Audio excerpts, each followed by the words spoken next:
The difference between how the press covered him as a businessman and now as a politician. Roll tape.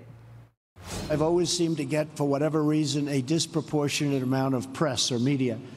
And throughout my whole life, somebody will explain someday why, but I've always gotten a lot.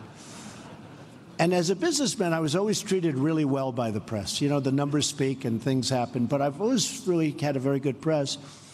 And it wasn't until I became a politician that I realized how nasty, how mean, how vicious, and how fake the press can be as the cameras start going off in the back. But overall, I mean, the bottom line, somebody said, well, they couldn't have been that bad because here we are, we're president. Here's CNN's Jim Acosta ratcheting up that moment of candor as an attack on the free press. That was just moments after the speech. Let's take a listen.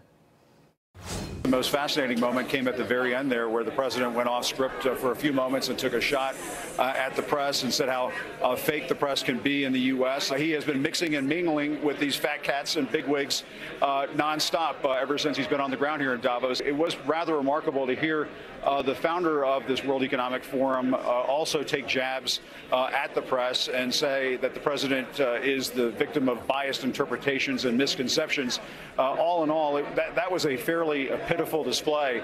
I think to have so many business and global leaders here have those kinds of statements made with the president by his side, and then nobody really take exception to that. But that is sort of what we're living in. That's the environment we live in with President Trump.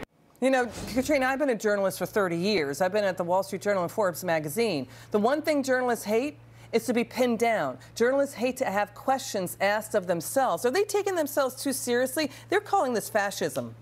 Oh, this is being taken way too seriously. Look, it's apparent that they don't even listen to their own coverage. Jim Acosta just said that there were people in the room who agreed with the president when he said fake news. And you could hear claps. It's insane that they can't even see their bias in their own reporting.